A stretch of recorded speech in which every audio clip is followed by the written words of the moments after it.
Pilkada kita tidak sekedar soal menang kalah, tapi ada vokabuleri baru dalam pilkada ini, dalam kontestasi ini, yaitu ada yang dimenangkan, ada yang dikalahkan, ya, dimenangkan dan dikalahkan. Jadi bukan menang kalah. Kenapa ada istilah dimenangkan dan dikalahkan? Karena ada pihak-pihak lain yang seharusnya tidak terlibat dalam kontestasi pilkada, pihak-pihak yang seharusnya menjaga konstitusi, menjaga aturan hukum dan perundang-undangan, menjaga pemilu kita jujur, adil, bersih, demokratis. Ternyata mereka justru yang mengangkangi, meminggirkan, dan membuang semua itu ke tempat sampah. Elit PDIP menyebutkan bahwa ada intervensi dari Partai Coklat, yaitu polisi. Mereka lupa bahwa petahana-petahana yang diusung oleh PDIP yang ada di daerah-daerah memanfaatkan ASN, aparatur pemerintah, untuk melancarkan gerakan politik praktis Pilkada 2024. Kita bahas.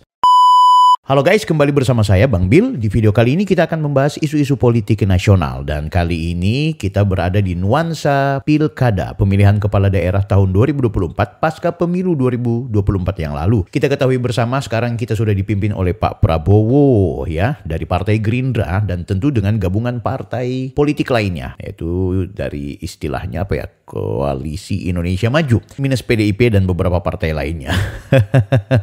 Nah, di pembahasan kali ini saya mau mengajak kepada Anda untuk mari kita bahas lebih spesifik tentang tuduhan Pak Hasto dan juga elit politik lainnya seperti Pak Edi Sitorus, ya, yang mengatakan bahwa di Jawa Tengah sudah menjadi kandang bansos dan juga kandangnya Partai Coklat, Parcok apa istilahnya, Partai Coklat.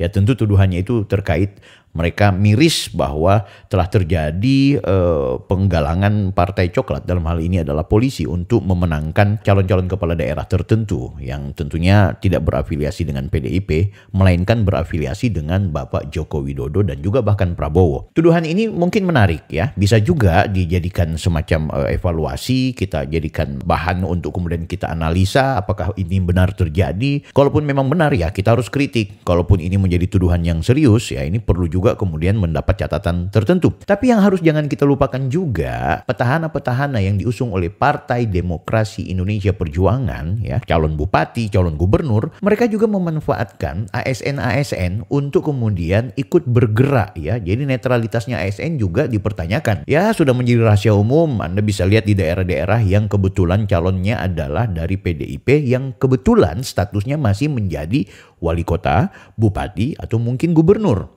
Ini kan menarik. Mereka juga masih melancarkan serangan politik praktis, kampanye memanfaatkan ASN. ASN mulai dari kepala dinas, dari camat, dari lurah, bahkan perangkat-perangkat desa atau perangkat-perangkat kelurahan, ya, ketua lingkungan atau kepala lingkungan. Itu semua dipakai oleh Partai PDIP untuk kemudian melancarkan kampanye untuk memenangkan pertarungan Pilkada 2024. Ini sudah jadi rahasia umum. Bahkan banyak ketua-ketua lingkungan atau kepala-kepala lingkungan yang digaji oleh negara, staf khusus mereka itu juga dilibatkan pada kegiatan politik praktis atau kampanye-kampanye para paslon dari PDIP tersebut. Nah guys, jadi sebenarnya ini jadi paradoks, ya. Teman-teman elit partai politik seperti PDIP yang mengkritik adanya Partai Coklat, adanya intervensi dari kekuasaan tertentu, ya mereka lupa, kan gitu, bahwa seolah-olah menolak adanya tindakan money politik. Mereka lupa bahwa petahana-petahana mereka dari partai PDIP juga melakukan hal-hal itu, kan gitu. Anda bisa melihat di Manado, Sulawesi Utara, Anda bisa melihat di daerah-daerah yang di sekitaran juga Sulawesi Utara. Bahkan Anda yang hari ini berada dimanapun, kalau Anda tahu bahwa ada petahana yang kebetulan dari PDIP, sama polanya, yaitu menggunakan kekuasaannya melalui ASN-ASN agar bisa memenangkan pertarungan di Pilkada 2024 ini. Guys, ini memang miris, ya. Makanya kadang-kadang kita lebih baik ikut dengan paslon yang berkoalisi dengan rakyat, ya. Itu kadang-kadang penting. Ada yang memanfaatkan aparat kepolisian, ada yang memanfaatkan aparatur sipil negara, baik ASN, yang PNS maupun non-PNS. Padahal Bawaslu RI itu sudah memberikan ultimatum melalui surat edarannya.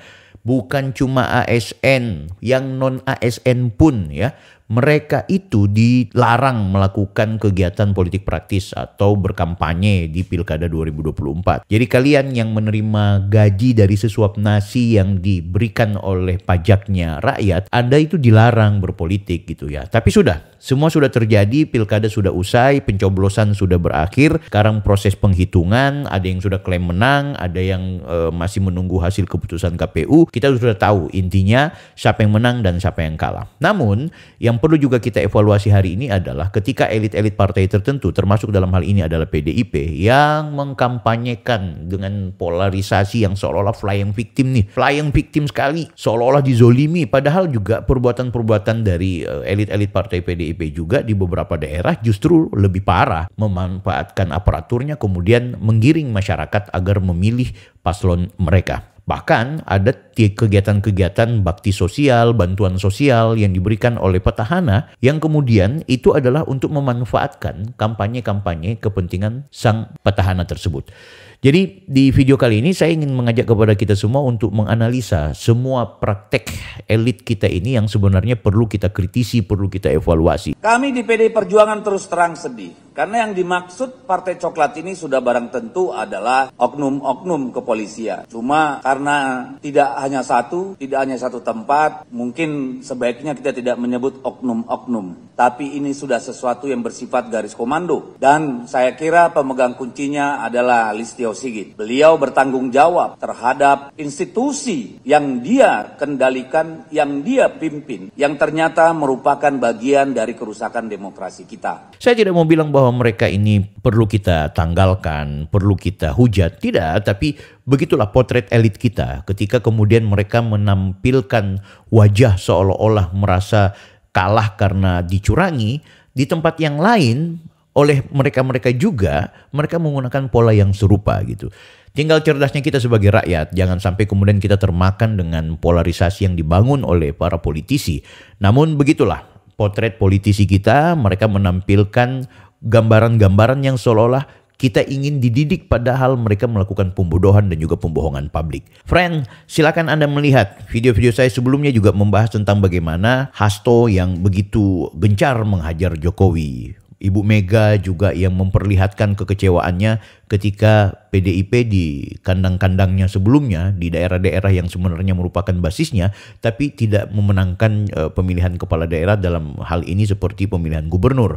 Sulawesi Utara juga mereka ada petahana namun tidak keluar sebagai pemenang. Dan tentu tuduhan-tuduhan itu muncul, tuduhan-tuduhan itu menarik. Nah, masih ada proses yang panjang. Penghitungan di KPU, penghitungan di kecamatan, ini masih berproses. Pasti bagi yang kalah diberikan kesempatan untuk menggugat di Mahkamah Konstitusi atau menggugat di Bawaslu.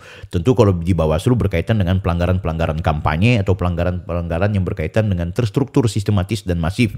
Dan mereka juga kalau kemudian hasil di Bawaslu sudah ada, apakah itu kemudian diterima maupun ditolak, masih diberikan kesempatan untuk menggugat di MK. Namun ingat, Mahkamah Konstitusi saat ini lebih memilih untuk bagaimana mempersoalkan perselisihan hasil suara, bukan mempersoalkan yang berkaitan dengan pelanggaran-pelanggaran kampanye.